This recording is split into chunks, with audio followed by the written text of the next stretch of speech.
का चुनाव हुआ हो, लोकसभा का चुनाव हुआ हो, हम हार गए उसका गम नहीं। जिस तरीके से जब कोई टीम क्रिकेट के मैदान में उतरती है तो वो हार जाती है, वो खेलना नहीं छोड़ती, उसका मलाल नहीं करती, वो निरंतर प्रयास करती है कि हम कैसा खेलें, उस खेल में निखार लाती है और जब अगला मैच होता है तो वो जीत जाता है और कई रनों से जीत जाता है।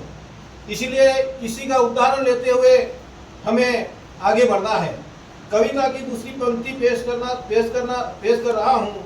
चाहे लाख बाधाएं, चाहे लाख बाधा सर पे हो, चाहे लाख बाधा सर पे हो, हमें उनसे नहीं घबराना है। चाहे लाख बाधा सर पे हो, हमें उनसे नहीं घबराना है। चीर सीना दुश्मन का, चीर के सीना दुश्मन का हमें छाती पर चढ़ जाना है। चीर के सीना दुश्मन का हमें छाती पर चढ़ जाना है। चाहे लाख बाधा सर पे हो, उनसे नहीं घबराना है। और चीर के सीना दुश्मन का हमें छाती पर चढ़ जाना है। चीर के सीना दुश्मन का हमें छाती पर चढ़ जाना है।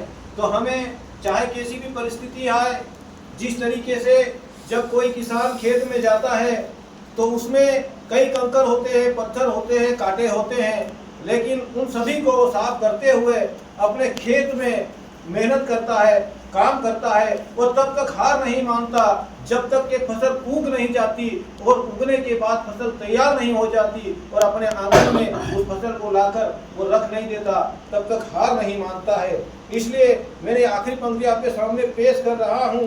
जो राह में कांटे आएंगे, किसान के हिसाब से हमें सीख लेना है कि जो राह में कांटे आएंगे हम उनको हटाते जाएंगे।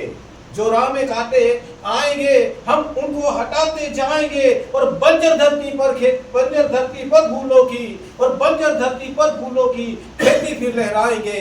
बंजर धरती पर फूलों की खेती फिर लहराएंगे। आज हारे हैं कल जीतेंगे, संघर्ष नहीं हम छोड़ेंगे और मेहनत के बलबूते पर हम फिर से बाजी पलटेंगे। मेहनत के बलबूते पर हम फिर से बाजी पलटेंगे। पर्यावरण के कार्यक्रम को लेकर के हमारे समाजवादी नेता स्वर्गीय हीरा भाई की जन्मस्थली पर हम सब लोग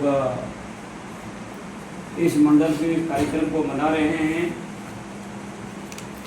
और उसकी आज की अध्यक्षता कर रहे हमारे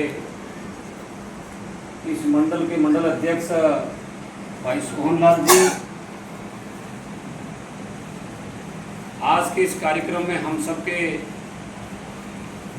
वरिष्ठ जन कहें, बुद्धिमान